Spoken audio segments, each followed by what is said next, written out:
Welcome to a fresh new air raid podcast as I get my suitcase settled in here. It's been a few weeks. With that being said, there's been some major news, rookie mini camps, OTAs, things of that nature. Your boy Shaduri and Adam going off. So with that being said, Adam, what's new? It's been a couple weeks off here. Anything new in the life of Adam? Same old work. Nothing too crazy.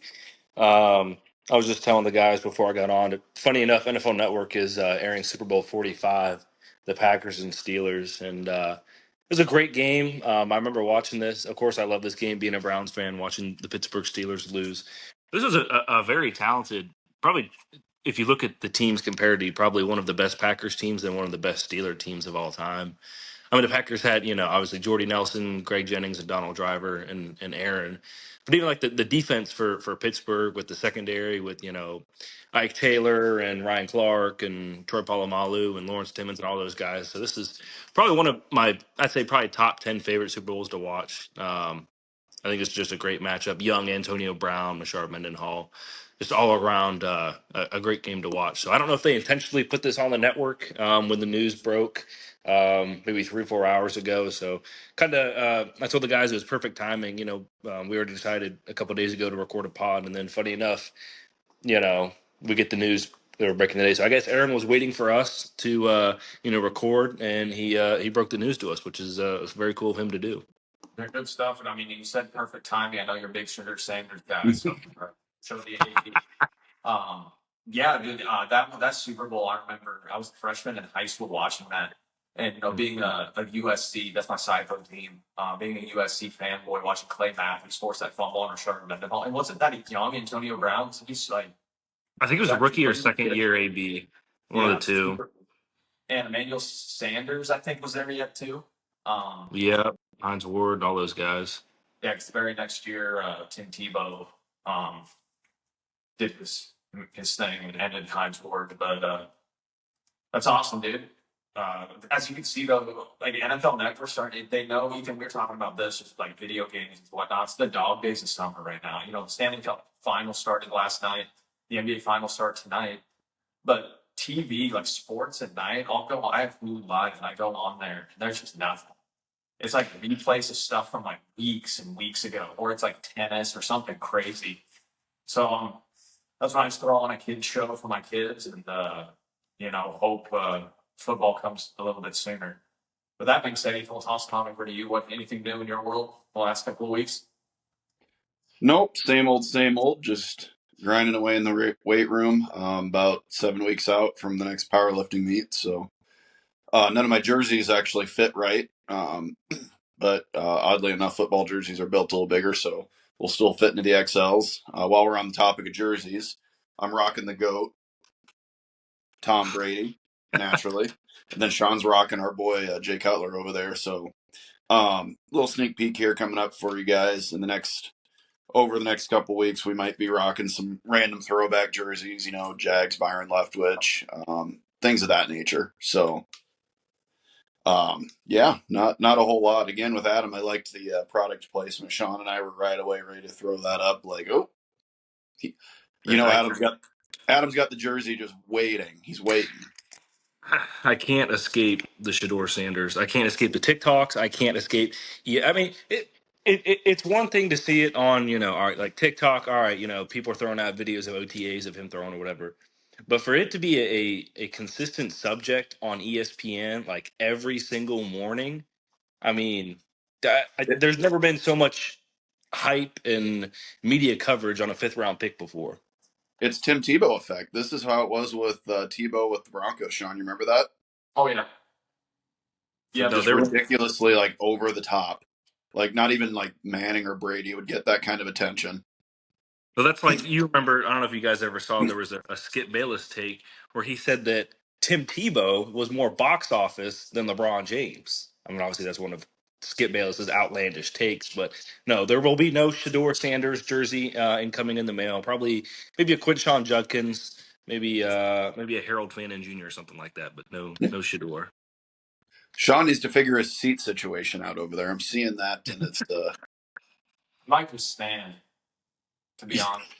You kind of look like one of those like '90s like CD covers where you're just like leaning. Did you see me in the intro? I was like, I might just stand. This is atrocious. I need to get a chair down here for the new studio.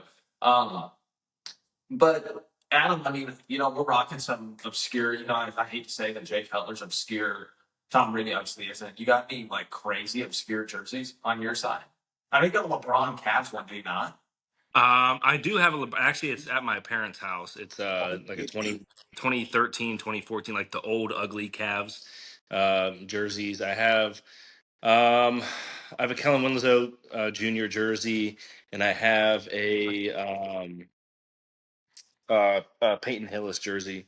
I'll probably break one of those out. I do need to get some more, I but know. eBay, I'm telling you. maybe I'll be like one of our friends that we know that orders them off the Chinese website and then says they look exactly the same, and then that person sends you a picture and they look nothing like. eBay. I'm telling you, if you get on eBay, you could find like this Jay Cutler jersey I got off on eBay for like $20.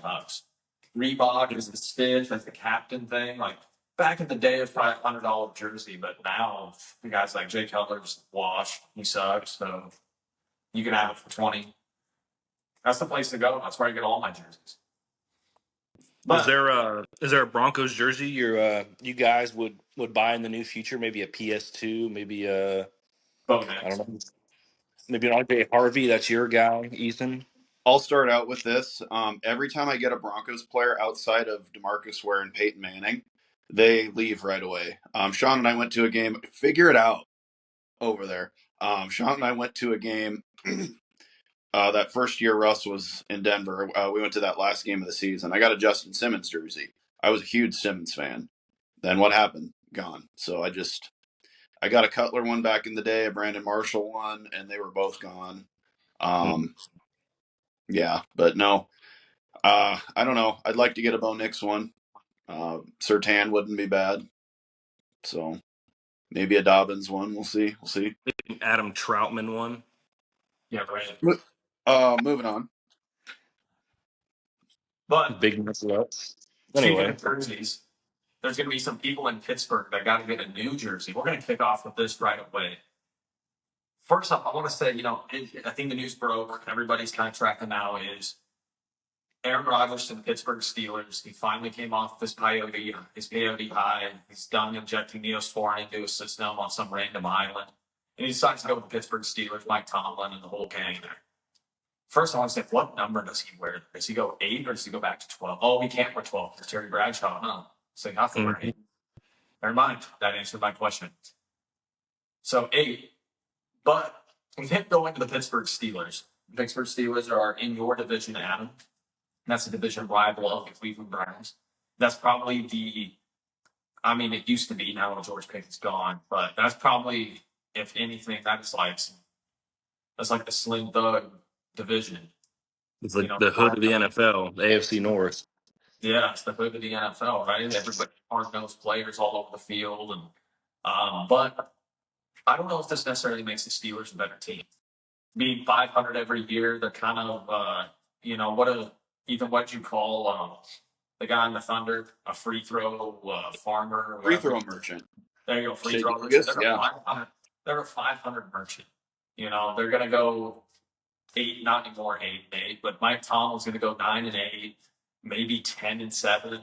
Okay, back into the playoffs and say, look at me, I made the playoffs. I don't know if Aaron Rodgers is really gonna put you over the top there. You lose George Pickens. I mean, the defense is decent, not great, but this isn't a Steelers team like when you were watching there in 2011 with Ben Roethlisberger, Hines Ward, young Antonio Brown, young Emmanuel Sanders. They still, Troy Polamalu does pretty much it for him, James Harrison. All these guys that were, I think Ryan Shazier, very young Ryan Shazier was there yet. That would be 2014, 2015. Because I know he was on the team that Tebow beat. He was there. 2013, yeah, 2012. But these aren't those Steelers teams anymore. So I don't think an aging Aaron Rodgers is really going to do much for the Steelers. And Adam, I know you said you got Grant cooking up for Mike Tomlin here. So since this is in your division, this is your team, we'll start off with you. What do you think of this move Aaron Rodgers to the Pittsburgh Steelers. Real Well, quick I here, mean, let me get you fired up here. Let me throw some fuel onto this fire. I've been waiting to hear this. The way Rodgers played last year, and with them losing George Pickens, which I mean, having him and DK Metcalf together, that's like Air Force energy, or excuse me, Black Air Force One energy. Um, times two. Holy cow, words are hard right now. With the way he played last year, he's very clearly, falling off, falling apart in late in his career, which is common for quarterbacks. For anybody, it's just natural part of aging. Do you think he is enough to get them over the hump?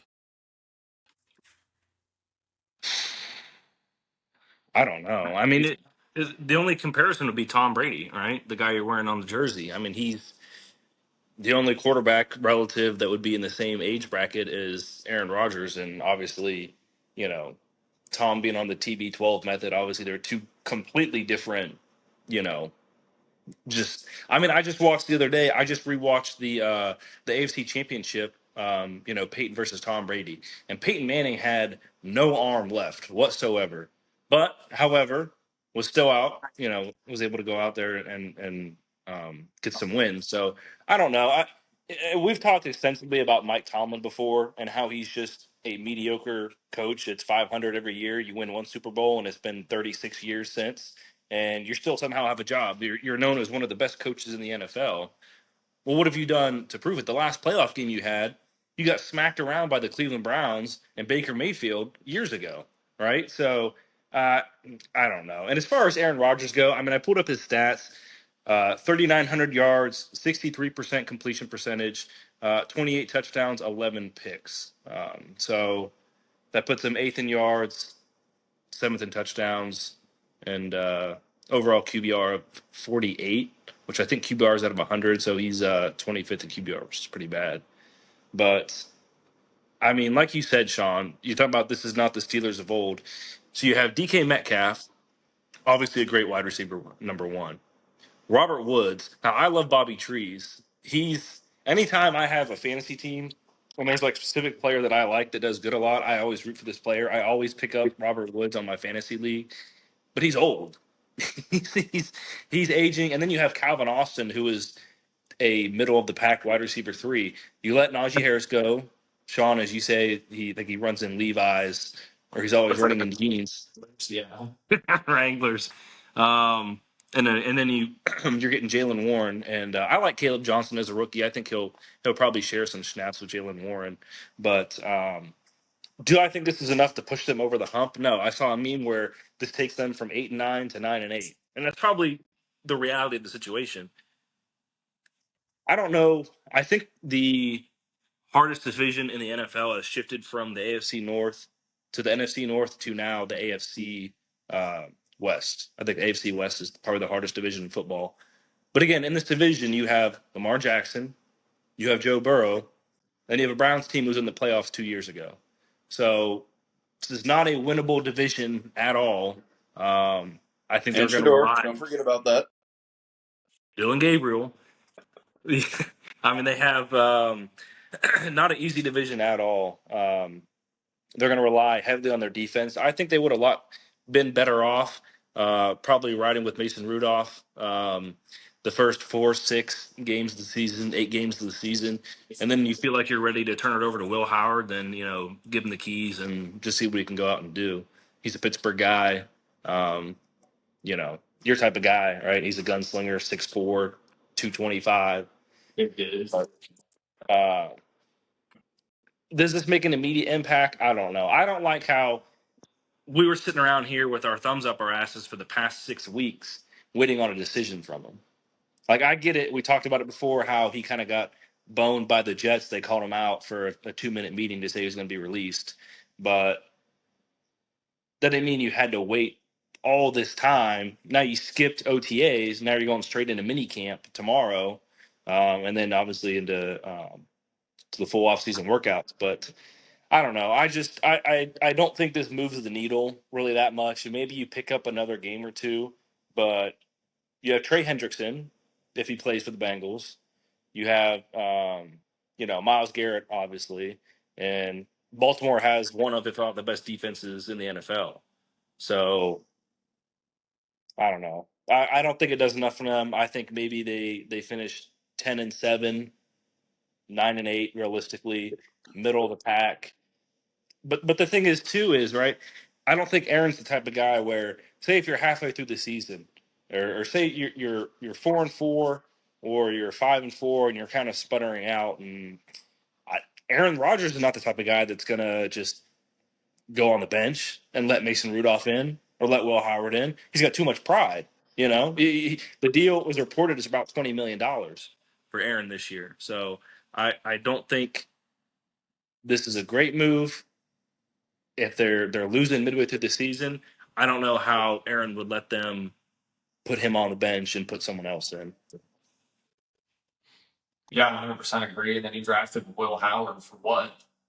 Just to sit. I mean, Aaron Rodgers isn't going to teach him anything. He's too much of an arrogant ass. He's not going to want to bring him up and do much. I mean, he was that way with Zach Wilson, where, you know, he tried to teach him some stuff here and there, but it's not why he was there. And I don't know. I do agree. I think maybe a couple games here or there, but that division, I mean, your top two teams, Cincinnati and Baltimore. And honestly, that division goes to Baltimore right now with Lamar Jackson and that team. So, I mean, can you beat Lamar Jackson twice a year? Can you compete with Baltimore twice a year? I don't know. They might sweep one out in divisional games. They're always playing tough, so you might be able to. But I mean, at the end of the day, that's who you got to answer to. Now, and then think big picture in the AFC. There's a couple belts you got to answer to. Not only do you got to answer to Lamar Jackson, then you got to go answer to Josh Allen, and then you got to answer to Daddy Patrick Mahomes. So, is this a move that's going to win them a Super Bowl? Absolutely not. There's just no way. There is no way that the Steelers can answer that. I mean, and then you got to think even outside of those three, you got Bo Nix, depending on if he's good or not.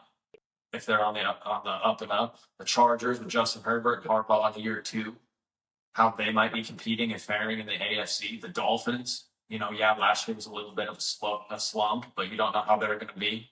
Seventh round pick Quinn Ewers come in and look amazing. And then even in that own division, outside of the Ravens and the Bengals, you have the Cleveland Browns, who, like you said, was two years ago they were a playoff team. And for a quarter and a half, we're in that game, and Joe Flacco was keeping up in the game. So I just don't think this is a move that's going to.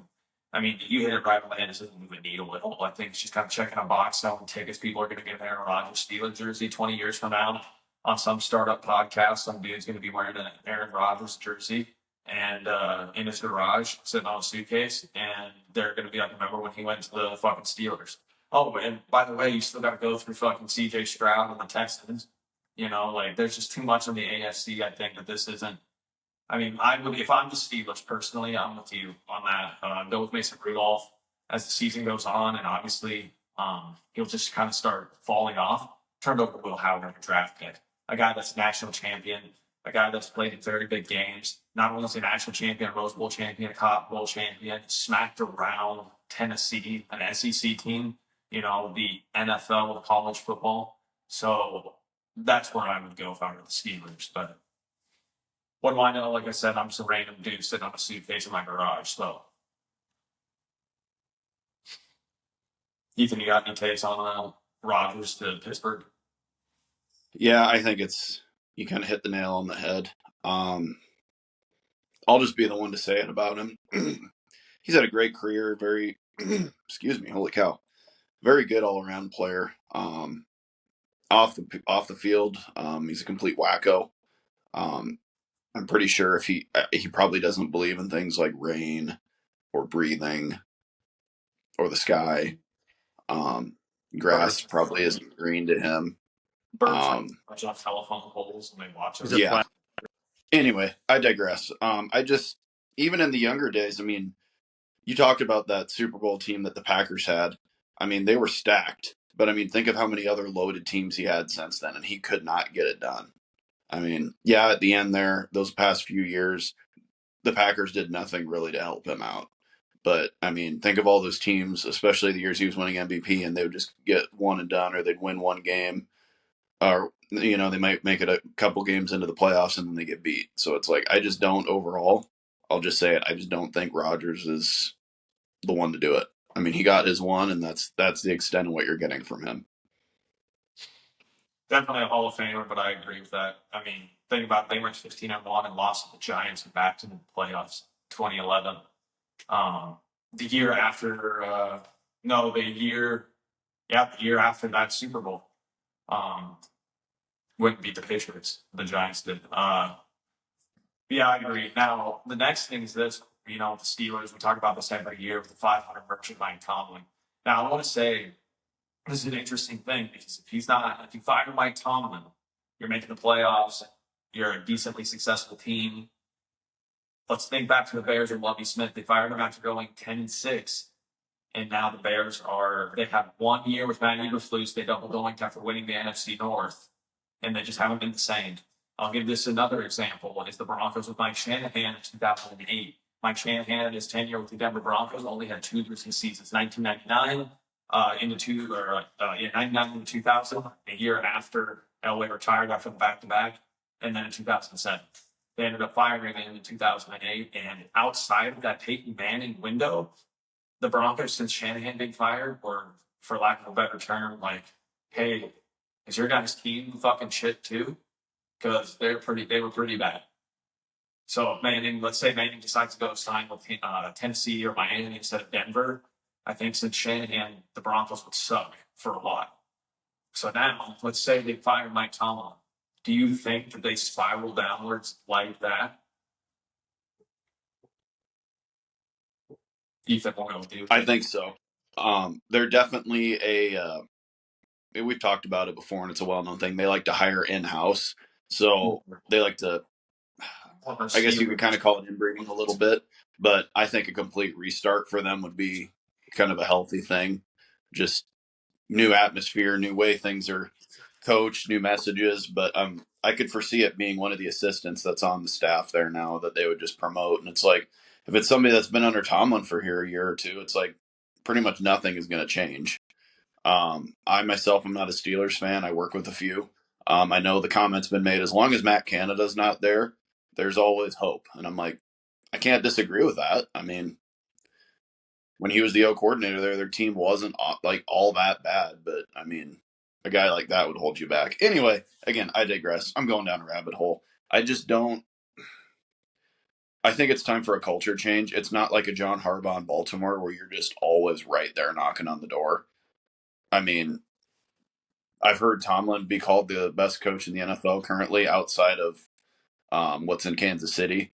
I disagree. And Adam, you can be upset because it's a division rival, but I think it's John Harbaugh. He's won a Super Bowl and he's been there for longer than 10 years. I mean, that's really, really hard to do in pro sports right now. I mean, and I'm not knocking Tomlin for doing that, but you just look at the overall body of work that those two have done. And Harbaugh's brought his team. Would you reel it in over there, Sean? Sit down. He's got ADHD. He can't sit still. The wheels just keep rolling around with you. But no, like I said, I think Harbaugh's of the two is the better one. Just because of he's always pushing his team there. He doesn't have quarterback issues. Sean, we just talked about this earlier. I think they handled it the right way. I mean, Flacco was their guy before, but they drafted. They could see he was starting to decline. Lamar is available. They get him. He sits for a year, starts at the end of the year, and then the next year he rolls right into just starting. The Steelers have not, like when Roethlisberger was kind of starting to fall off there. I remember in the draft them talking. I remember the guys saying, this would probably be a good time for them to take, this person, whoever it was. I don't remember exactly who it was, but opportunities to take guys, and they just didn't do it. Now, you could call it pride, but I'm going to call it arrogance. I think you're stuck in that this is how we've always done things, and you don't want to change. So, at least in my line of work, when we hear this is how we've always done things, that means you don't know what you're doing. So you're constantly stuck staring at the same sheet of music, and you don't want to go outside of that. I think that would be a good thing for the Steelers, a little change of identity. But again, I'm starting to repeat myself here. Sorry. I get kind of worked up when I see things like this where it's just like, you're doing the same thing. It's not working. It's not going to change. You basically have the same team with the Gridiron Heights where the quarterback was compared to like a duck. And then the dude that got hit in the head with Myles Garrett's helmet, when you had those two guys, it's like you're basically in the exact same situation now. And you have a really good wide receiver that's a complete fucking wacko. I think you hit the nail on the head there. Talking about a culture change. I mean, look what obviously people refer, in most recent memory, the biggest culture change would be Dan Campbell in Detroit. I mean, he really turned that franchise around, and now they're competing every year. Now, I think they'll have a decline this year, but that's a story for another day. But another franchise that people I don't think talk about a culture change. I think Ethan is your Commanders. You think about you bring in Dan Quinn, Cliff Kingsbury. You get a good quarterback in the draft, and it's like the culture of Get some Washington is solid vets in completely there too. changed. Bobby Yeah, Wagner. Bobby Wagner, right? You got Terry McLaurin on the roster. Bring in Austin Eckler, and obviously the culture has changed in Washington for the good. But I just, and Sean talking about the coaches, right? They just fired Mike Thibodeau in New York. He just led them to the Eastern Conference Finals, and they fired him. And I told you That's the guys best about. Knicks team I've ever seen. I mean, you guys talking about the basketball fans out there. David Blatt, coach of the Cavs, led the Cavs to the finals in 2015. And I was talking with the guy at work, and he was like, "Okay, was it David Blatt or was it LeBron who led to the finals?" All right, I get what you're saying. However, David Blatt was the coach, led them to the finals. Previous year, 2016, he's 30-11, and they had one of those internal meetings, and he was let go.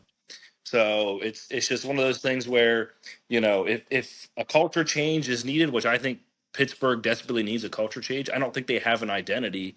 They if you think about it, you think about Steel Curtain, you think about the '90s, and up to Jerome Bettis. Then you think about obviously, Big Ben, AB, Killer Bees. Since the Killer Bees, they haven't really had any type of identity in Pittsburgh. They're not known for. They're not known for. They're just known for having a good defense and no offense. That's it.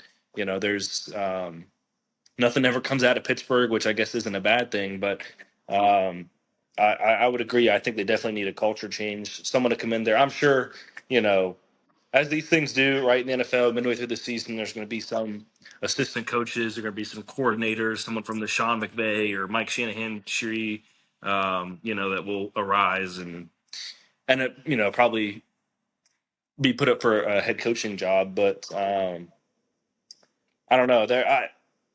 I don't know if Pittsburgh will ever fire him. I think it would probably be it'd have to be a mutual parting ways, or he retires, one of the two. And I don't think they will ever really amount to much of anything until probably Tomlin leaves. I'm bad. I didn't put this in my notes here. Who's the O coordinator for the Steelers right now? God, I couldn't even tell you. All right, I get who's their O and D Oh, coordinators. I Arthur don't have that Smith on my from notes. Atlanta. What's it, Mike? That's right. Okay. Yeah, Well, I think we all know how he was as a head coach. I got my notes right here, and I apologize. It's not. I didn't have that. That's right. I think we all know how he was as a head coach. It's like in Atlanta, you had Kyle Pitts, Drake London, and you refused to. And what's his name at running back? Holy cow! Bijan Robinson. There we are. Thank you. You got those guys who are. That's like in a video game. Those are the guys you want to have, and you don't use them. So well, hey, I when your think dad owns FedEx, you can do whatever you want. DK Metcalf's catches would go from like 100 a year down to like 40. Quit feeding your best players. Yeah, the role player type guys, the Mm-hmm. first in and last out type guys, and the people you want to introduce to your parents. So, Real film room junkies. Yeah, film yep, room gunky, weight room gunky. He's first one in the facility. We have to kick him out at night. He's always in the hot tub, cold tub. He's always getting yep. stuff. Get that He's hot tub always about 103. Yeah, fucking man.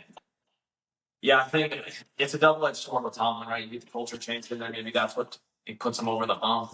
Like I said, it's always hard, right? Like you're already winning, and then you get rid of them and you lose that winning edge. So, I mean, that's just something that they would have to.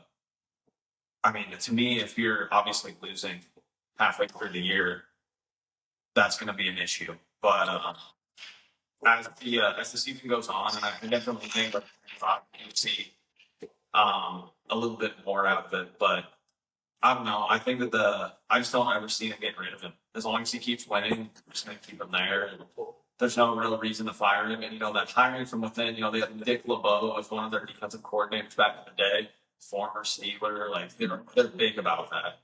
They love hiring within. They love hiring former Steelers, so they're never really going to go outside of what they have, which is kind of crazy to me considering like you can hire Ben Roethlisberger as a head coach. Like, Side note here, little show and tell for the audience. Speaking of throwbacks, they're converted Pizza Hut placemats that were at our grandpa's house. It's the 1977 AFC Denver Broncos placemats, and they're laminated. Sean, I believe you got some of these. I got some. Call them your fine china. You have the company out. You want to set these out. So, got names on here like Lyle Alzado, Bernard Jackson, Rick Upchurch, Cloyd Miner, Johnny Kenworth, and Joe Rizzo. So, back to that. Fucking yeah. Things look mint. Yeah, they're laminated. And then the backside you can see is the old Pizza Hut. So did they take them from Pizza Hut, or like when you order from Pizza Hut, they gave them to you, or what? Yeah, from the story, and Sean, you can probably add to this. From what I recall, it was like my dad was little. It was like towards the end of that year. Him and my grandparents went out to eat at Pizza Hut, and then basically they were just giving them away. So they just took them and laminated them. So yeah,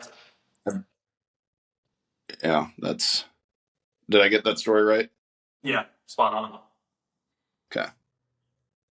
Well, speaking of the Broncos, as we shift gears here, there's a little bit of there is a needle moving. One of your boys, former boys, Adam and J.K. Dobbins, who is visiting Denver as we speak, and apparently it's going very well.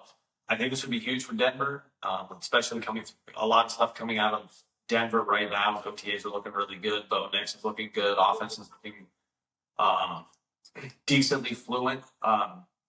Their running back draft pick, Sean Payton says it's one of the better running backs he's seen and worked with. If that is true, that is saying a lot about that young man, considering that he coached Alvin Kamara, one of the better dual threat two-way running backs in the NFL. I don't know if I would say ever, but at least for his era. So if that is to be true, that'd be huge for Denver. And then you get J.K. Dobbins to come in there. You have those two guys as your workhorses, and then maybe Estime as that third back. That kind of opens the door to get rid of Tyler Baggy, however you want to say it, and Julio McLaughlin, or practice squad Julio McLaughlin, just because he was in the rotation. He was a decent part of that offense. I don't really see why there's really a need to keep Tyler Baggy, especially if you get J.K. Dobbins. I mean, maybe practice squad him, maybe let him go on waivers. But on the defensive side of the ball, everything I've seen has been pretty good. I mean, minus Trey Greenlaw, just kind of playing cheerleader right now. Fingers crossed that he is healthy for the season. That is the most Denver Broncos thing I've ever seen. Get a big signing. He gets hurt right away.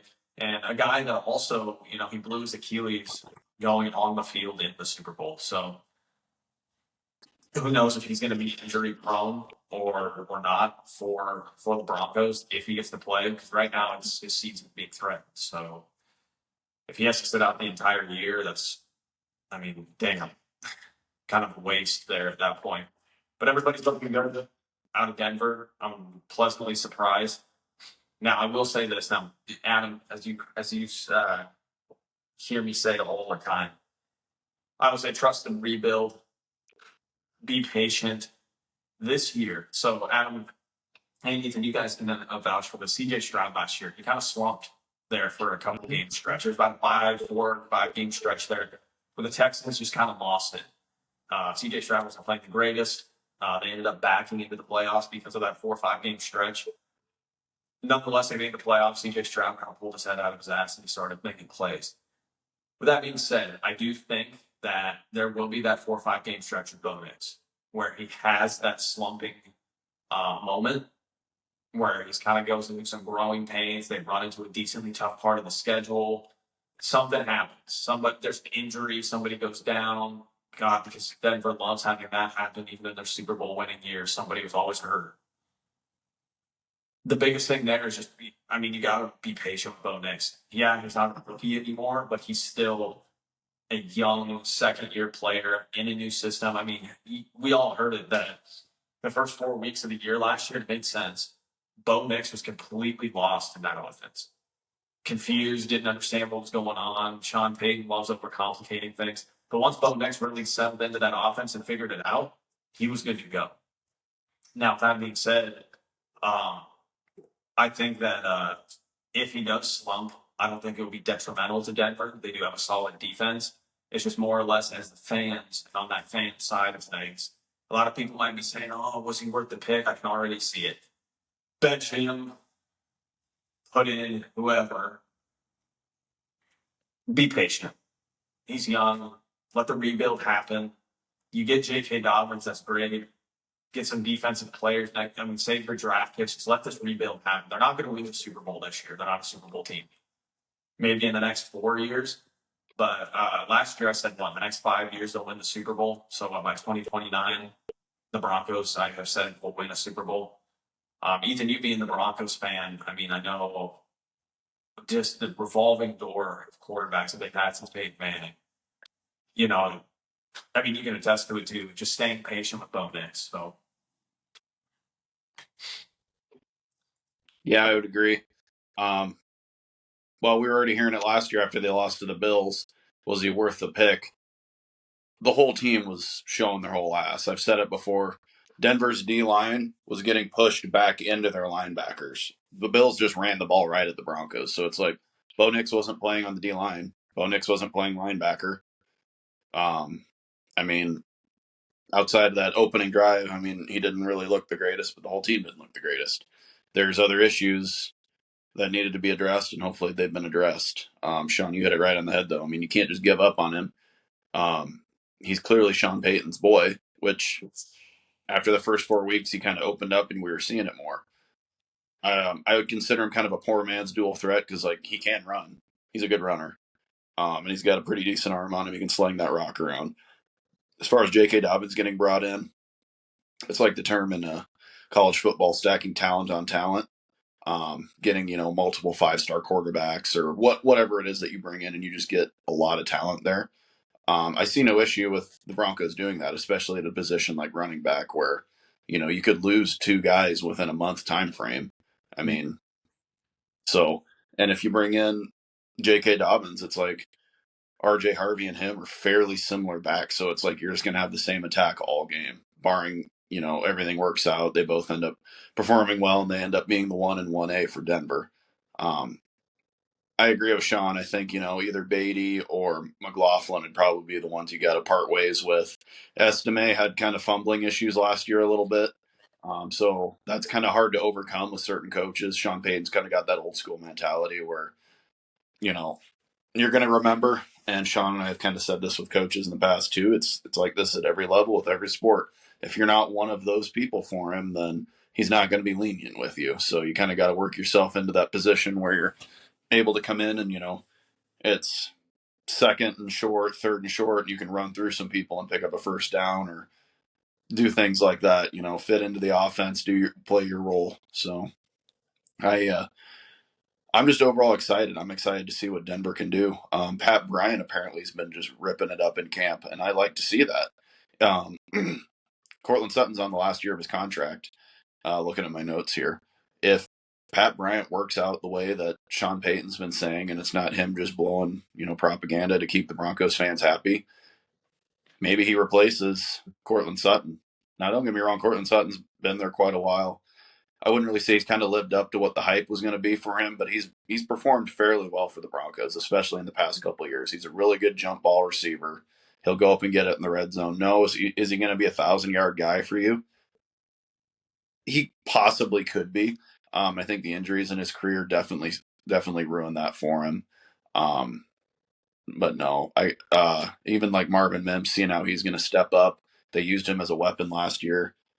Sean Hafunga, we're USC fanboys, so it's like I love to see them having someone like that. I'd like to see Dre Greenlaw too. He's if I had to pick an SEC team, he's an Arkansas boy, so we'd like to see Woo Pig out there, assuming he doesn't blow his Achilles running onto the field again. No, just overall, it's like I hate saying this because last time I said this was when they got Russell Wilson, and it's like it feels like when Peyton Manning went there. And I'm not saying they have that caliber of player. It's just you get that hope and excitement, and then the season comes around, and they end up losing the opener to the Seahawks in a really horrible fashion. So I don't know, Sean. I don't know how you feel as a Bronco fan, but me, I'm like, let's get this going. Like I'm really hoping coaching is good, defense is better, hopefully, offense is just growing. Yeah, I mean, I'm not even going to put a lot of stock in the preseason. If they suck in the preseason, that's whatever. It's the The year the preseason. Lions went 0-16, they went undefeated in the preseason. Yeah, so So I don't. And it's only 3 games now. There's not that fourth preseason game, so I really don't put a lot of stock in the preseason itself. But yeah, I think that this year should be good for Denver. Should be. I know that TikTok you sent out guys saying they were going to be 12-5 or something crazy.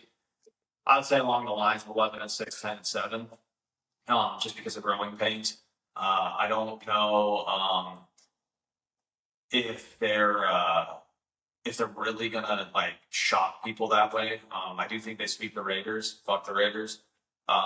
They should have swept the Chargers last year, both games. I mean, especially not one in LA, where they blew that lead. That was crazy. Their biggest test is going to be Kansas City, and I think they could beat them at home. That's never been an issue for Denver in big games. They beat them at home the last 2 years, so I think they can beat Patrick at home.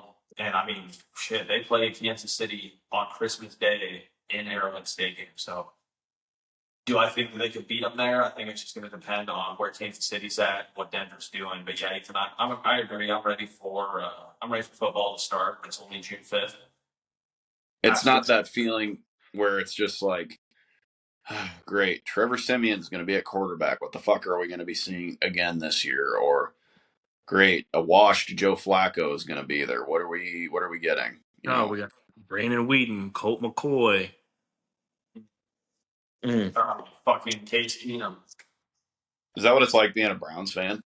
Dude, it's funny because I do a lot of one of the guys I work with. He knows a decent amount of ball knowledge, and we always do like NFL trivia online, whatever at work. And I always like we'll do the Browns quarterback trivia. It's like the starting quarterback since 2000. And there's like 416 names on there. There's so many you just forget of all the quarterbacks that we've had. It's you just kind of numb to it at this point. Well, honestly, I mean, as Bronco fans, we're kind of in the same boat. It's just kind of like blow it up, rebuild, blow it up, rebuild. They've had how many head coach? I mean, Gary Kubiak, and then Vance Joseph, and then who's that old white dude? He's the Eagles D coordinator. Oh, Fuck, Fangio. Van Joseph. Vic Fangio, and then fucking that dickhead that came from the Packers that went to the Jets, Aaron Rodgers. They really didn't know. Nathaniel Hackett. Yeah, and then they had an interim head coach the last 2 games, then now Sean Payton. And the thing about all the quarterbacks is Peyton Manning, Trevor Simeon, fucking Russell Wilson, a big one that kind of set him back a little bit. Still think he wasn't the worst thing the Broncos have ever had. You have Case Keenum in there, Paxton Lynch, Drew Lock, Teddy What was the Bridgewater. guy's name? Brad Kelly? Is that it? What was the guy from Old Miss? Chad He was Kelly. like Kelly, Chad Kelly. There Chad you go. Kelly, all these guys that played the quarterback for the Broncos. So, I mean, they had that guy that played wide receiver that had to fill in at quarterback for him the one game in the COVID year. So, I think that right this year, I do agree. I think it's just, I think it's hopefully it wasn't lightning in a bottle last year, and hopefully they don't kind of slump out after having such a good year. But yeah, I'm ready for it to start. Now, Adam, speaking of the Browns, not even running with the lunch, they're saying, because I know we were talking about this before the show a little bit. And he's the only type. Now, who do you think is going to be QB1 there in Cleveland as we shift gears here to the other side of the AFC? I think it has to be Joe Flacco. And I think it's Joe Flacco for two reasons. I think one, Joe Flacco wouldn't have gotten off the couch to be a backup for another year, right? I think he's pretty confident in himself that he's going to be the starting quarterback. Two, I don't think you would have brought Joe Flacco back if the organization didn't think that he was going to be your starting quarterback. Um, I think he's a fan favorite in Cleveland, obviously, right? One comeback player of the year, um, and led him to the playoffs. But um, I think Joe will be your quarterback number one. One of them has to go. Either Dylan Shador or Kenny has to go. You can't take four quarterbacks into the season unless you put one of them on the that was the word I'm thinking of. The inactive Practice reserve squad. or practice squad. But at that point, someone else is probably going to call him up and sign him off the practice squad. So you're kind of forced to take, I would say, probably take the two rookies in. I don't understand the swap for Kenny Pickett with Philadelphia and DTR. I don't think it really made much sense, especially seeing the meme of how Joe Flacco grips the football and then compared to Kenny Pickett with his two gloves. It's kind of it's wild to look at, but I think Joe has to be the starter day one. He's your most experienced quarterback. He's going to go out there and Sean Ethan, he's your type of guy. He's like what 6'5", 230. He's going to throw for 350 yards. He might throw for four touchdowns, but probably throw for three picks too. He's not doing a lot of bubble screens and dump down and stuff like that. So he's He loves I, his tight ends. I know Njoku, when he was there before, that really kind of helped him get on the yeah map as a tight end around the NFL. yeah yeah. For sure, David Njoku and our rookie Daryl Fannin Jr. So I think that Joe will be the number one. I think you cut Kenny, um, and then I think you stick with Dylan and Shador. Obviously, you have to stick with Dylan, I think, because you drafted him in the third round. You can't send him off and have another team sign him off the practice squad. Obviously, the coaches like Dylan Gabriel more than Shador Sanders. So it would kind of look like, as Sean says, a shoe fit for a clown if you just give away cut your third round pick. You just wasted a pick. Um, if Especially you cut that. Shador, it's not the end of the world because he was a fifth round pick, right? That call came from what I've heard. It came from upstairs um, that they wanted Cleveland to draft him from Jimmy Haslam. So at the end of the day, that was a fifth round pick. Can't cut a third round pick going into the season, especially as the roster's going to dwindle down. But um, yeah, I think, like I said, Joe, day one starter. I think he rides for 6, 8, 10 games, whatever. If we're sitting at 500, maybe they keep him in and they push for a playoff run. But at the end of the day, you're going to have to get these young guys experience. One of them is going to have to get experience at some point during the season. And I had this discussion with a guy at work the other day about when would be the right time to implement one of these young guys um, into the starting lineup. And it's not quite as early as I think people would think because their schedule at the start is it's kind of brutal. So I was going to say they have a decent schedule. What? yeah, your first four games are home against Cincinnati, you're at Baltimore, home against Green Bay, and at Detroit. Oh, I would not want to. I'm not throwing Shador in any of those. Now, if you go to the oh, next two games, you're hosting Minnesota, and then you're at Pittsburgh. Still oh. wouldn't throw them in. So that's your 6 games into the 7 games into the season. Say you're 2-5, 3-4. All right, you got Miami at home. I think that's the perfect game, probably to throw Shador or Dylan, one of those two in. And if you don't feel like that's a good spot, then you have New England uh, on the road next week, or you can wait till the bye week. Week nine's the bye week, and then you're at the New York Jets, which who knows what the New York Jets and Aaron Glenn are going to be. I have no idea. But I'm That's sure as shit not starting. The guy at work was like, "Oh, Cincinnati, that's a great game. They have no defense." Hey, that's cool. But then what do you have to do when you go on the road to Baltimore, your second game of your career? You're gonna get absolutely just demolished, right? So I don't see any way one of these rookies will start the beginning of the season. I think all that is just smoke and mirrors coming out of OTAs right now. Um, and I wouldn't see how they wouldn't pick Joe to be the starter. Yeah, I think Joe Flacco's your best bet to start. Where's Deshaun? What's Deshaun Watson?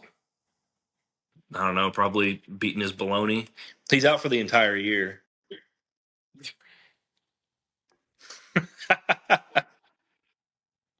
Beating his baloney.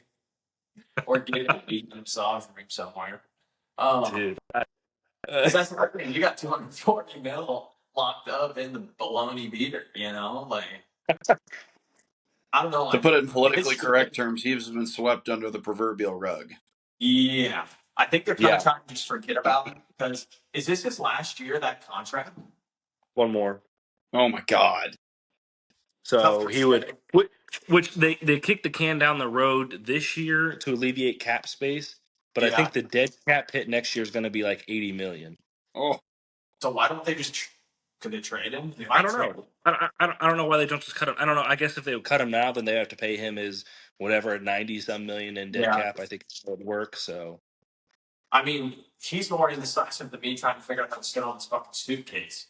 So I mean, I don't know what they're doing with fucking um with Deshaun Watson. Like, fucking Jesus Christ. check this thing out, bro. Fucking 6 feet. I got a cooler over here I can sit on, but fucking reel it over there and sit down. Could have brought in like a dining chair, like a lawn chair, anything else sure, you know, besides the I'm fucking suitcase. taking this thing to the side here. We're gonna stand on the corner. Am I too far away? And let me see your 3-point stance. All right. You look like you're like a news anchor right now. With my Like fucking sandals on. You see my thumbs on, bro? You see my thumbs? This fucking guy. But we didn't anyway, rehearse any of this for those of you who watch this. This is all just live and in person.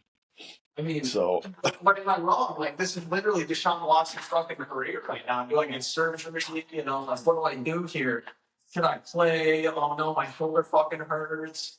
Oh, I played well, but I fucking suck at fucking not getting size post game. Oh no, shit. Now I need to be out for the fucking season. Like, that's literally what it's like, dude. It's like me fucking trying to figure this shit out here. So, I mean, It's a honestly, nightmare. I would just trade the motherfucker.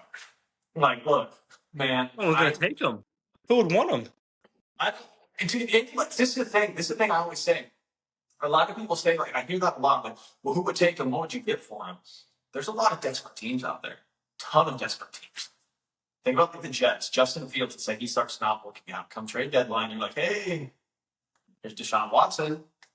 I know he's not playing, but your organization is also fucked in the head. So you can have it. And then probably like, oh, shit. All right. Jacksonville. Trevor Lawrence starts fucking going downhill a little bit. They're going to be starting to look for a quarterback in the draft or in free agency or in a trade. Hey, he might not be playing right now, especially if your season's lost. Here's Deshaun Watson, give us some draft picks. You can have. You know, there's some teams out there, especially come trade deadline time, that are used to being decent, like the fucking Jaguars who made the playoffs a couple of years ago. And they might see that as a little bit of fool's gold and bite on that. So, I mean, for me, I think that just keeping him around, one, there's some money sitting there. It's not like hockey where you can put him on LTIR, long-term injured reserve, and their money doesn't count towards the cap, which I think needs to be a fucking thing. And yeah, this is gone, dude. Just like Deshaun Watson. Hey, fucking Deshaun, get out of here, dude. You're traded. I think that needs to be something that's implemented in the NFL. The fucking LTIR. You know, you put him on LTIRs, money doesn't count towards the cap. You can just sit there and you can utilize that money. Now, when it comes time for the playoffs, because like in hockey, which is kind of it's fucking cheating. But what teams will do is they'll put people on LTIR. You know, some of the big name players at the trade deadline start loading up on loading up on players. But in the NFL, if you do that, you got this instance here where he's not playing. Put him on long-term injured reserve. His cap doesn't count. He can start playing with. We already know he's not going to be our guy. Let's, leave his cap over there, trade him, do whatever we need to do. Yeah, I think moral of the story, they got to get rid of him, man. Like, because think about it, with him, they have Joe Flacco, they have Jordan Gabriel, they have Shadur Sanders, they have Kenny Pickett, and Deshaun Watson. That's a college quarterback. That's 5 quarterbacks. Yep. And in college, three of those guys are going to be your guys taking reps of practice, and the other two, one was probably like a guy waiting in the wings that you're going to redshirt, and the other one's like, dude, you're never going to fucking play here. You're going to go be a scout team guy. So He's on why the sidelines doing the. yeah, you're going to be you're going to be a quarterback on the sideline with some weird ass number like fucking 42 because there's no more quarterback numbers left because people are actually playing and you're just a scout team guy and they only travel you because you know the fucking playbook and you're good at the hand on things. And that's what the Browns have right now. They have a college quarterback range. It's crazy. But I think the thing with the Browns too is they got a great team. You have Jerry Judy, your running backs and deep. The defense is amazing. So I think with this, if they can figure out what they want to do under center, they could be a dangerous team in that division. You know what else is dangerous, though, boys? Speaking of dangerous, I can start shifting gears. We hit the Browns, we hit the Broncos, we've hit some overall news. But there's one individual right now that is living everybody else's dream. He was courtside with the Knicks, risen up a certain female rap star, Stephon Diggs, seen on a yacht with Cardi B, having his off-season time. Now I want to Possibly with cocaine. What's that? Possibly having cocaine. Who knows what's going on? As long as he doesn't crash the yacht like Jose Fernandez back in the day, which should be good. But with this, I hear a lot. I see a lot of some people are on the left with this, some people are on the right with this. On the left, like, oh, you're being a distraction. This is going to be a distraction for the season. What are you doing?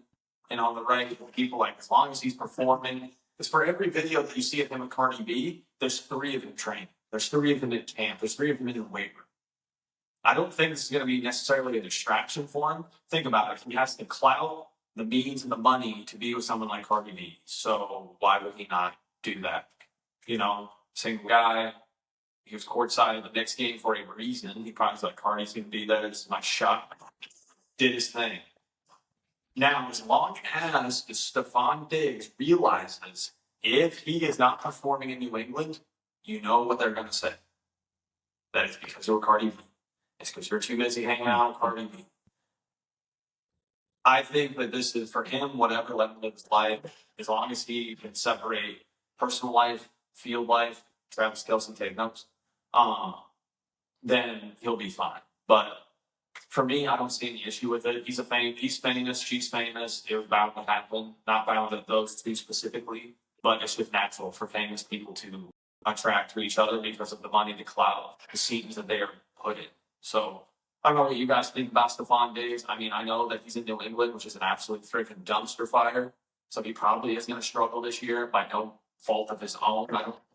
But what do you guys think him and Cardi B? As you can see, there is no football news. We're talking about someone's dating life. So I can start on this. The thing with Stephon Diggs is everywhere he goes, he does perform until he'll get hurt. He is a head case. He's going to want the ball quite a bit. But for, a young quarterback in New England, that might not be a bad thing. Sean, you were quoting the Cam Newton podcast there, which, he hits that right on the head.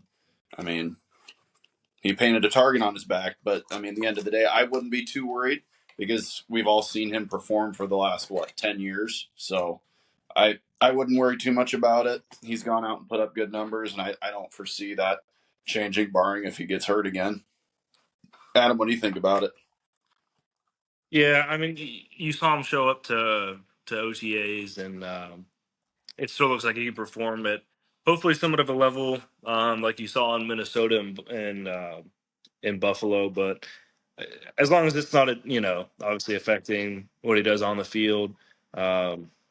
He didn't really produce a whole lot in Houston last year. Obviously, he was injured throughout most of the year, but I do like what the Patriots are doing a lot. I like Mike Vrabel. They drafted Travion Henderson, one of my guys. So I think they're starting to build a culture in New England, and hopefully, what it goes on off the field. I don't know whatever the pink substance was on the Oh, yacht. I yeah. don't know. That's kind of crazy. And then he was like making them call him daddy. I don't know. The shit was kind of crazy, but What does Cardi think about that? I don't know. She's another nutcase. They're probably made for each other. That's why they're both kind of crazy. But I don't know. I could really give two shits about celebrity dating life. Hopefully, it doesn't turn into another. Hopefully, there's not like a million Cardi B fans showing up to New England Patriot games and just the ratings go through the roof. It's another Travis Kelce and Taylor Swift situation. I don't even be anywhere near that. Taylor Swift is kind of like a cult. Cardi B is just kind of like I put her on at the gym because she has some pretty good music. And I mean, a lot of the Swifties like that's just a cult, man. I mean, Jesus, some of those people, I'm like, how do you idolize somebody like that? That's crazy. Um, but yeah, I think he'll be all right. Now, even shifting into our neck, or probably with that being said, I should say. Do you think in the new Madden they're gonna have Cardi B and her plastic butt like up in the box? Fucking stupid. Like Probably halfway one through, of the they put a songs during patch. Madden. Do you think they put a patch out? Like halfway through the fucking game where you have a download that's like the new Cardi B plastic butt patch. That's like Black Ops right now has Ana de Armas as one of the operators. Oh, dude, get One of our guys is gooning to it, but he is gooning.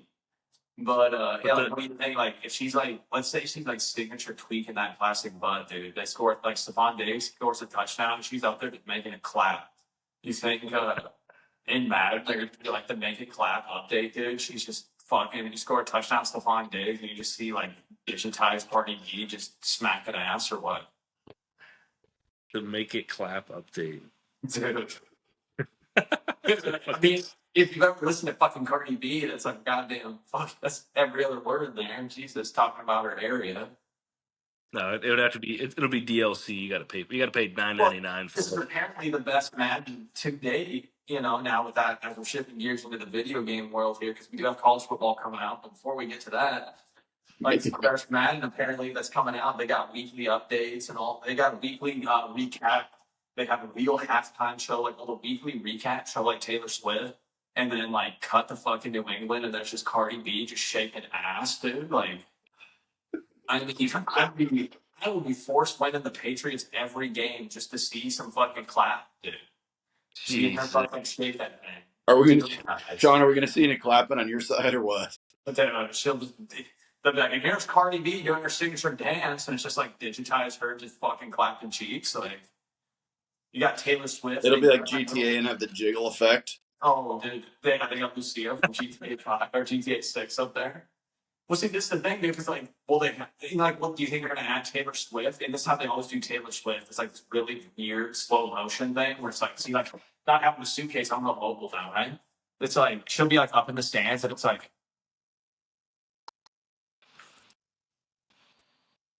Like, is it going to be like rapid R&B, but instead it's going to be like fucking ass cheek slow motion, seeing the fucking wave? Like, you know what I'm saying? I'll be down. I'll be like, fucking throw the ball. I'll draft Stephon Diggs in fantasy. I'll be like, throw the ball. I would fly out to the New England game and be screaming, throw the ball! Sean's going to get a Stephon Diggs Patriots jersey. We got to get a hold of one of the developers at Madden. And we got to cut this and promo it and send it to one of the developers. I was all of the year. Hey, you need to get the Make It Clap DLC out now.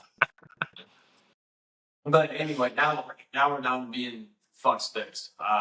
Speaking of that, people got a little preview of what the pre-pod is always all about. So, oh my god, fucking reel it in over there. The two new games are coming out: College Football 26 and Madden 26.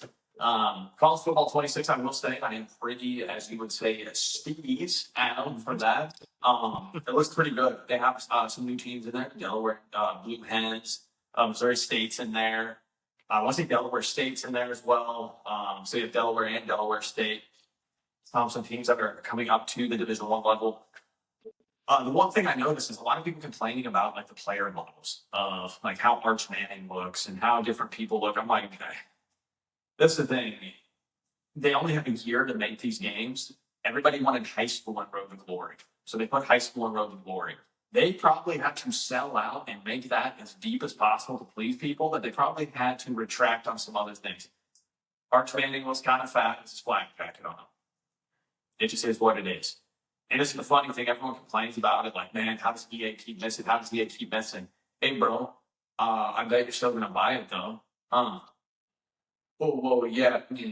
Shut up. Play the game, enjoy it. We haven't had it for 11 years. This is the second installment in the revamped version of it. I'm excited for it regardless of what the players look like.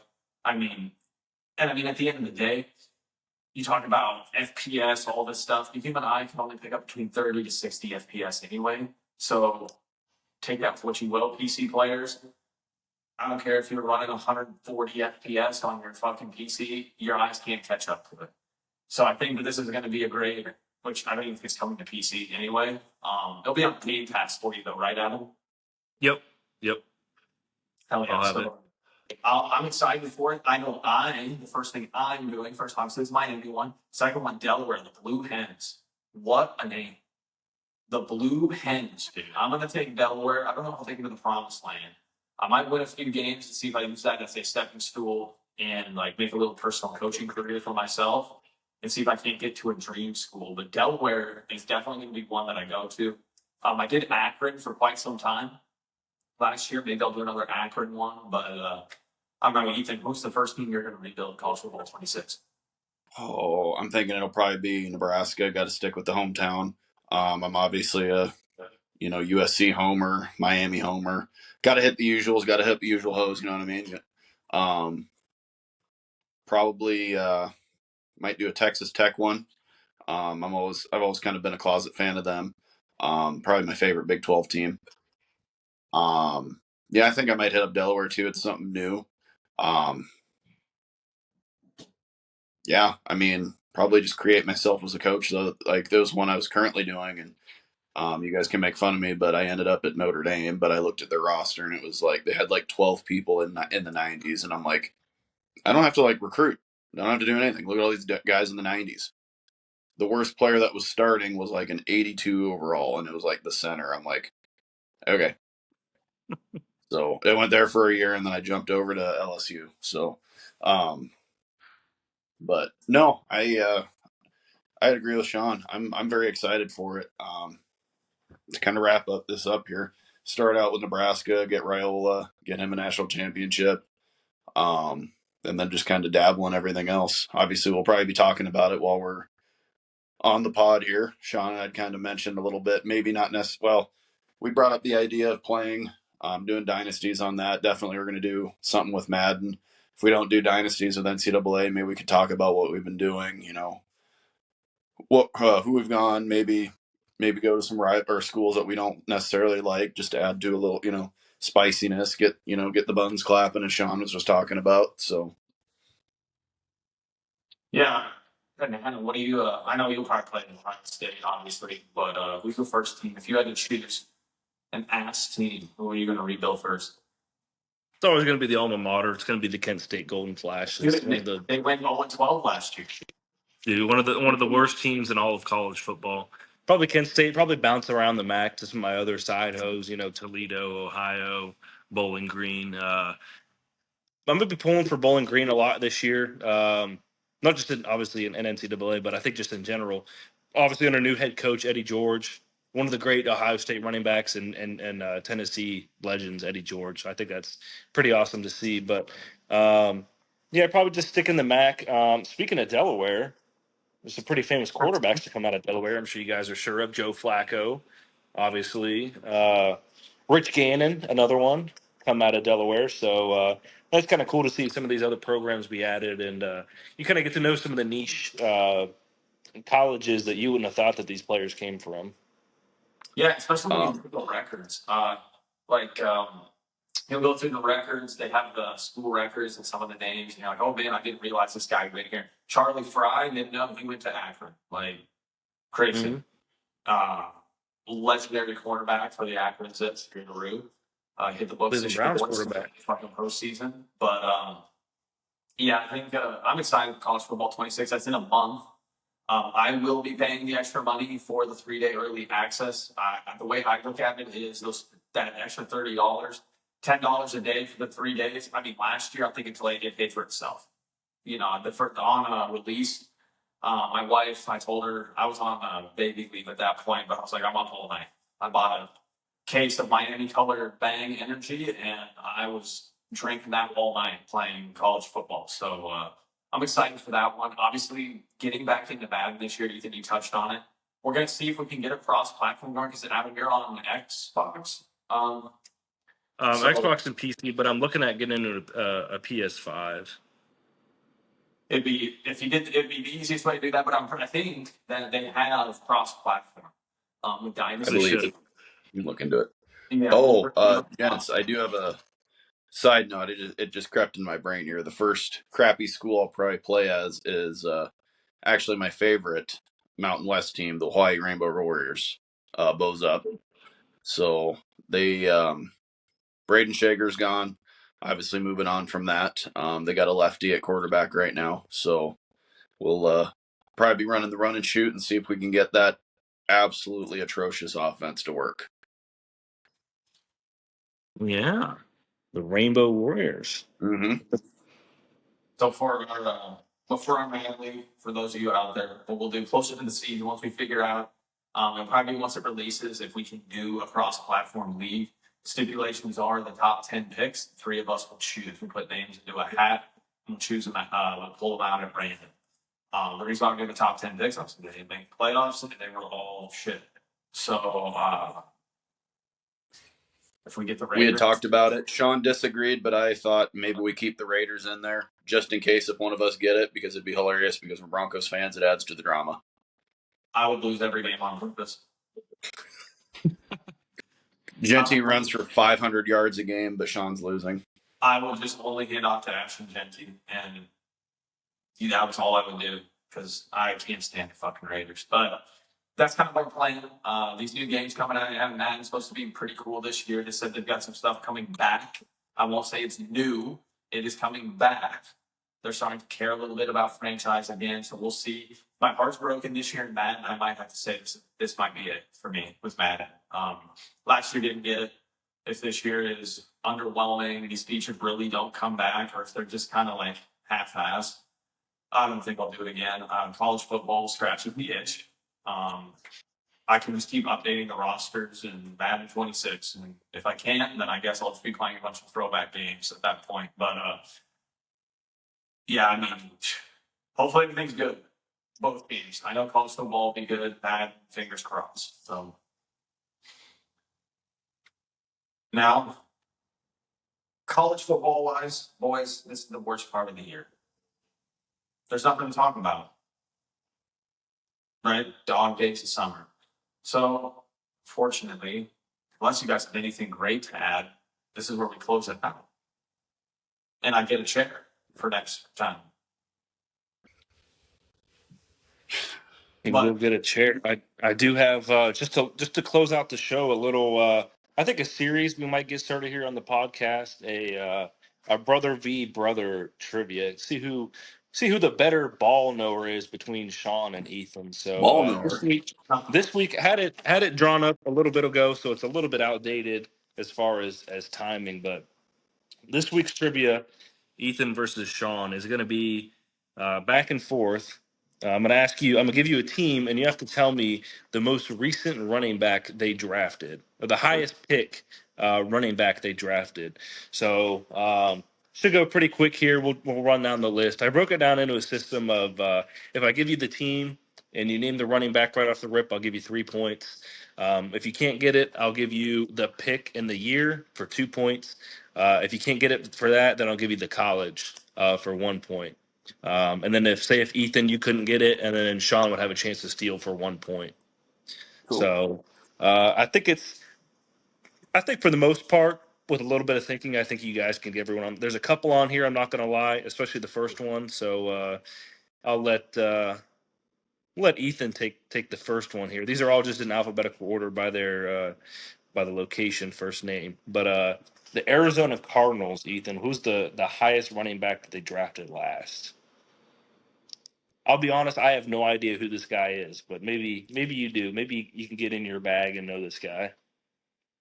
Well, what comes to mind for me is Beanie Wells. Not Beanie. Okay, sorry, but I think Beanie Wells was prior to 2000, right? This is all these guys are since 2000. Yeah, no, Beanie Wells would have been like '08 or '09. Oh, I don't know. I'm thinking of Larry Sanders. Anyway, so I'll let you guess again. No. Oh, Sean, who was that jersey that Andrew Quinn always wore? Oh, yeah. Like he wasn't very good at all, and I was like, I don't know why this guy even has a jersey. Hmm. Did he have long hair?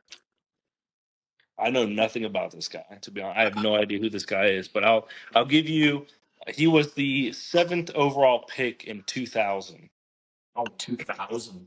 Oh, for two I'm points. not gonna know this one. You'll just have to tell me. What about the college, Virginia? Any idea, Sean? No. Thomas Jones. Oh, Thomas Jones? I didn't even know he Thomas played for the Jones. Cardinals. I did. That's Yeah, how I I knew remember he him on played the for Jets the at the end of his career. Jets and the Bears. That's how and the Chiefs. That's how I know Thomas Jones. There Yeah, you go. 7th Thomas overall. Jones was on the Bears when they went to the Super Bowl against the Colts. It was him and Cedric Benson were the running backs. Yeah, then he went to the Jets. Then he finished his career with the Chiefs. That's how I know Thomas Jones. But Yeah, you when he was know, on the Jets, they had LaDainian Tomlinson at the same time. Mm. All right, Sean, over to you. How about the Atlanta Falcons? Most recent highest drafted running back. John Oh, Robinson. he gets the easy one. What the hell? It's just, hey, this is Ethan. It's just the way it's alphabetical order. That is correct. That is 3 points. All right, Ethan, back to you. How about the Baltimore Ravens? Oh, J.K. Dobbins. It's not J.K. Dobbins. He was the 5th No. overall pick in 2000. Jamal Turner. Jamal who? Or oh, he was on the Browns. He was. He had 286 yards one game. no, it is. Jamal Lewis. There you It is go. Jamal Lewis. All right, Sean, over to you. How about the Buffalo Bills? One of my fan favorite. I like this guy. Marshawn Lynch. Not Marshawn Lynch. He was the 9th overall pick in 2010. Fuck, I know. From Clemson, CJ Spiller. It is CJ Spiller for 2 points. All right, Ethan, over to you. Carolina Panthers.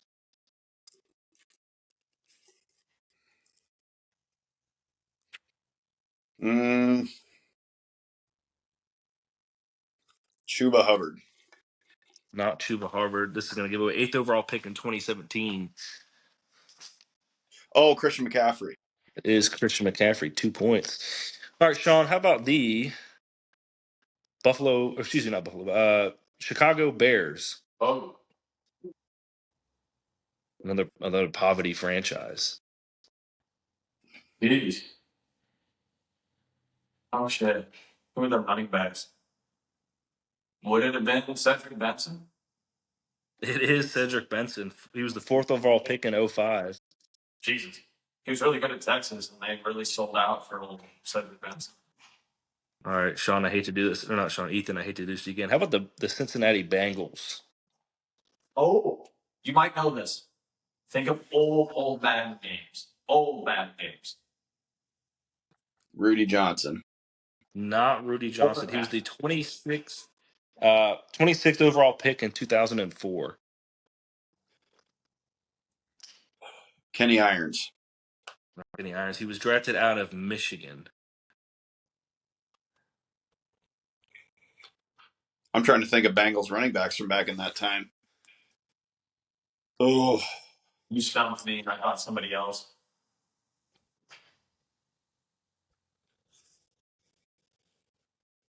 yeah, God, I don't know. You got anything, Sean? I know. I was gonna say Corey Dillon, but Corey Dillon was there way before. I think he was like 94, 96. How about Chris Perry? Oh, okay. Chris Perry, 26th pick in 2004. Back to you, Sean. The Cleveland Browns. Trent Richardson. It is Trent Richardson, 3rd overall in 2012, the 1-year wonder. All right, over to you, Ethan. America's team, the Dallas Cowboys. Ezekiel Elliott. It is Ezekiel Elliott.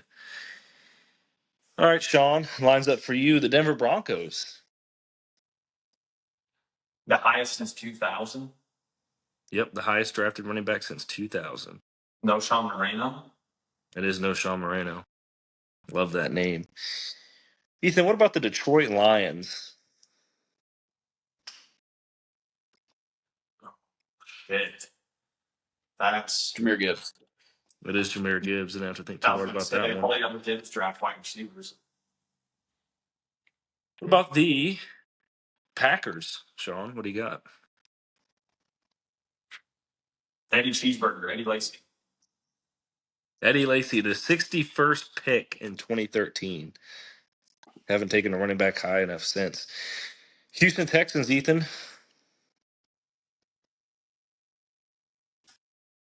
Man, I'll throw a hint out there. He went to school to Sean's new side hoe team.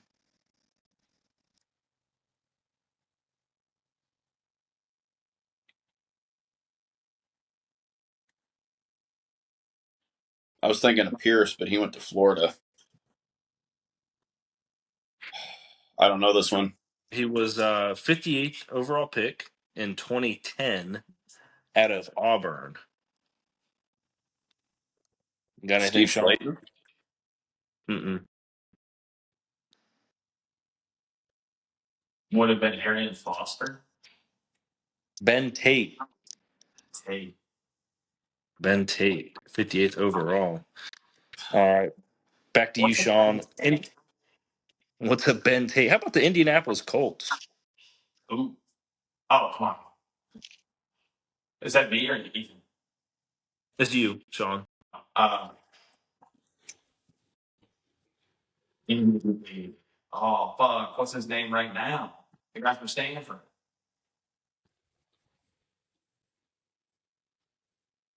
Am I in the ballpark? I just can't think of his name. Who are you thinking of?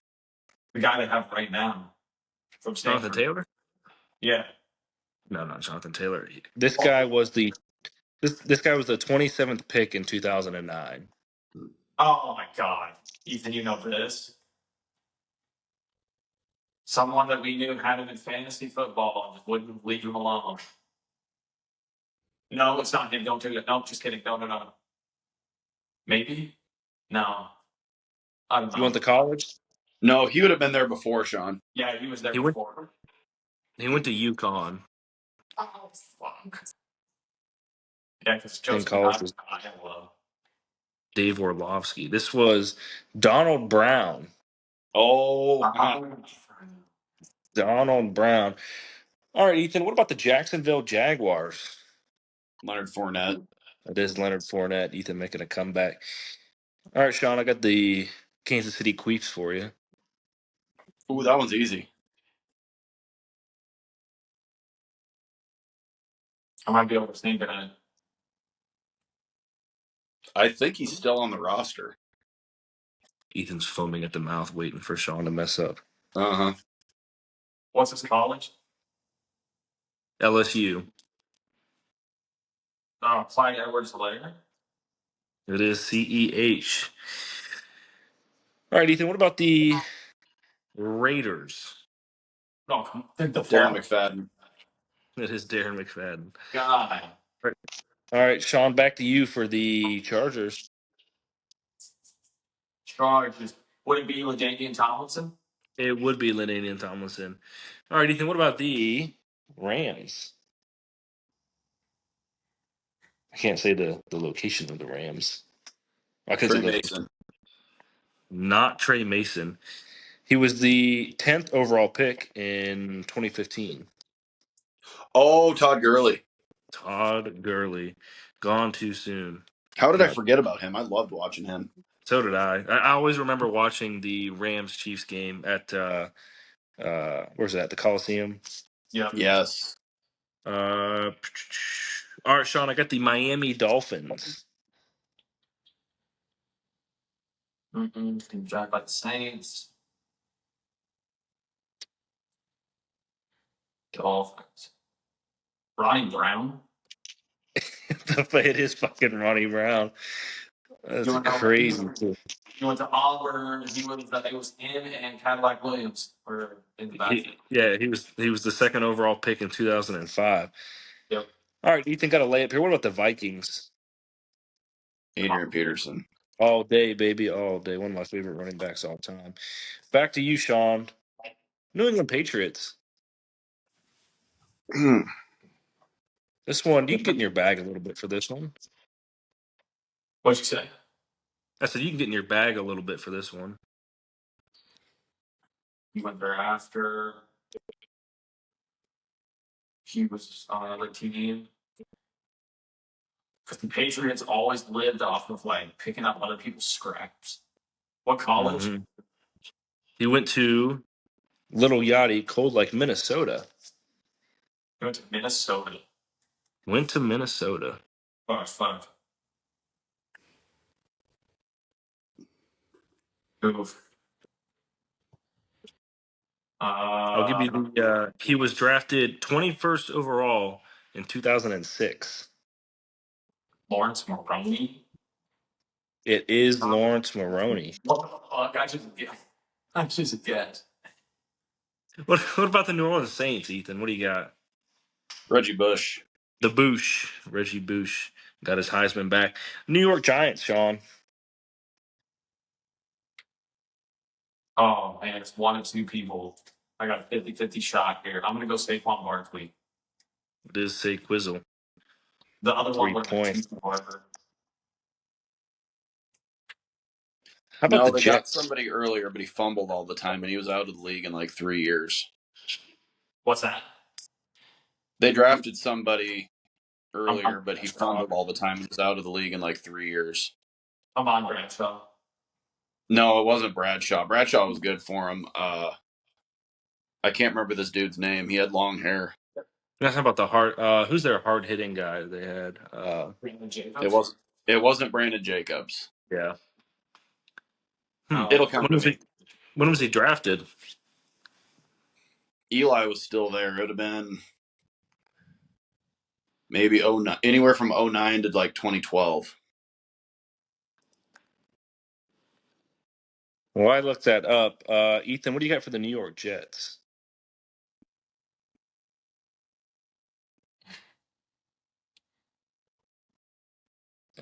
Your running back in 09 was Brandon Jacobs, fullback Madison Hedgecock. Anyway, New York Jets. Yeah, you know this one. Oh, Brees Hall. It is Brees Hall. Sean, over to you. The Philadelphia Eagles.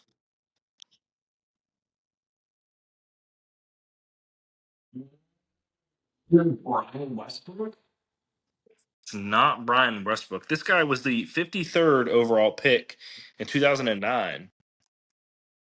Oh, LaShawn McCoy. It is Shady. All right, Ethan, I have the Pittsburgh Steelers. Le'Veon Bell. It's not Le'Veon Bell. This guy was drafted 23rd overall in 2008. Oh, he runs like he's got a pair of. No, 2008. This guy was in the Super Bowl 45. It's currently on TV on NFL Network. Willie Parker or Rashard Mendenhall, one of those two. It is Rashard Mendenhall. Okay. All right. How about the San Francisco 49ers? What do you got, Sean? Frank Gore. It's not Frank Gore. This is a deep cut. How about 57th overall in 2014?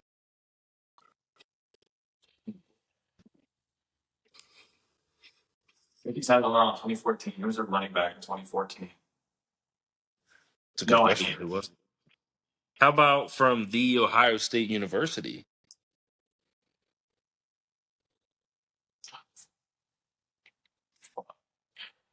I don't know. Ethan, you got anything? Mm-mm. Carlos Hyde. Carlos Oh, Hyde. God damn. Carlos Hyde. Carlos Hyde. Very forgettable running back. Seattle Seahawks. Ethan. Rashard Penny. Not Rashard Penny. Drafted 19th overall in the year 2000. 2000, Sean Alexander. It is Sean Alexander. Well, Sean, you'll know this one. The Tampa Bay Buccaneers. Oh shit. Tampa Bay Buccaneers. I should know this. You said You should know this. Oh, yeah. what college? Auburn. Ah, fuck. What year was it? 5th overall in 2005. Oh, Cadillac Williams. The other fucking Cadillac Williams. Ronnie One of Brown's. the I just said Is that. it, I say you just said him a couple minutes ago. All right, Yeah. back over to you, Ethan, for the Tennessee Titans. Chris Henry. Or no, Chris Johnson. It is Chris Johnson, 24th overall in 2008 out of East Carolina. All right, Sean, for the last one, you get Ethan's side hoe here. I'll give you right away. It's the Redskins. Fuck. You're gonna have to give me college in the year. This guy was 56th overall in 2002 out of Iowa. Oh, oh. Oh, now I know. I have I no think idea. I know. Ethan, you can have it. Liddell Betts. It is Liddell Betts. Because I remember a preseason game once where they put Bettis instead of Betts on his jersey. What a let's see. I have to stand by. I'll tally up the score for you guys in the first ever installment of the Ethan versus Sean trivia. I think this right now we're in the preseason of Brother v Brother trivia. We're not quite in the regular season, so we're working out some kinks here, but we're getting there.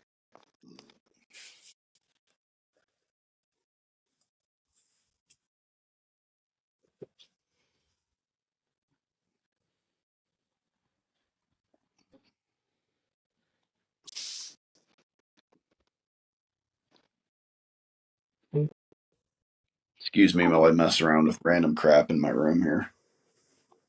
I'm gonna sit on the suitcase. Got an office at work and I'm just grabbing stuff to put up in there.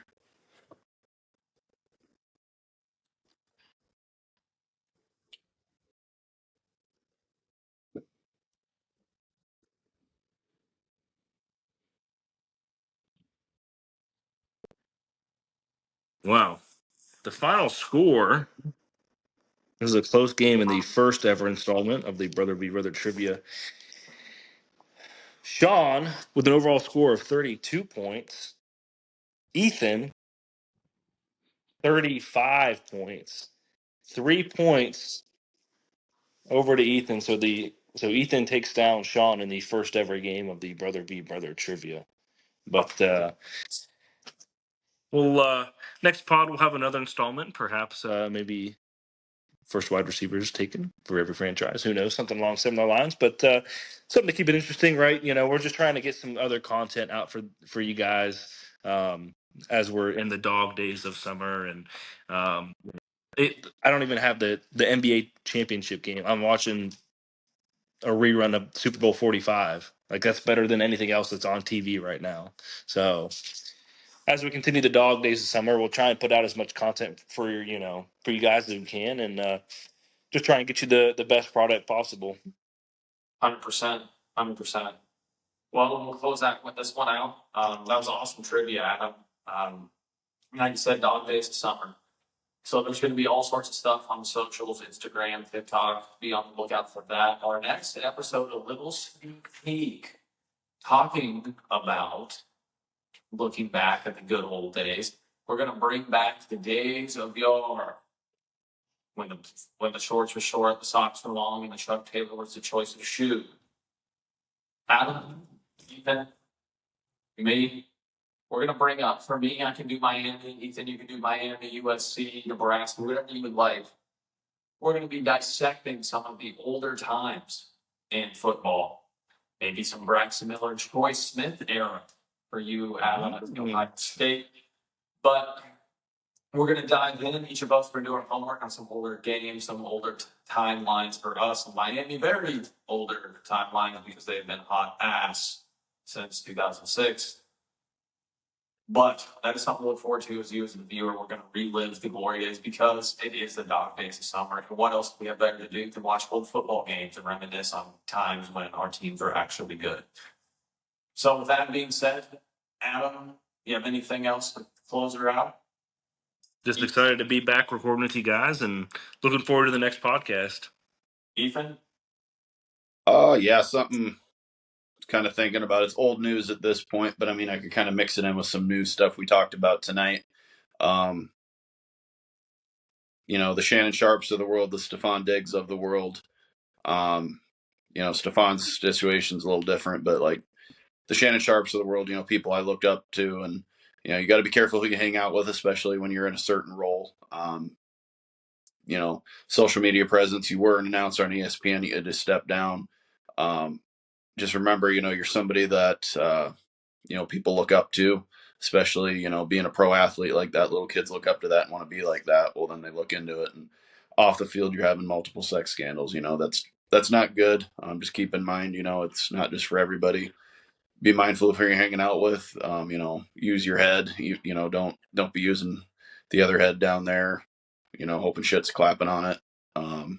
Like something my dad would say. Yeah, no, just be wary of that, and then kind of tying that in with the Stephon Diggs situation. Just be careful. You don't know who's around. Don't know if there's a camera on you. Quite literally. So just be mindful. You're an athlete. You're a public figure. Obviously, I don't know if they'll ever see this or not, but it's just got to be mindful of that. And keep that kind of stuff in mind. Also want to. Are we doing Raise Energy? Yes. Thank you to Raise Energy, their sponsor of us. Also, if you guys have made it this long into the video, thank you. With it being the dog days of summer, there may be weeks where we don't record every week. I've got some business coming up here in a couple weeks. So once it gets closer to the season, we'll get, hot and heavy. Cheeks will be clapping.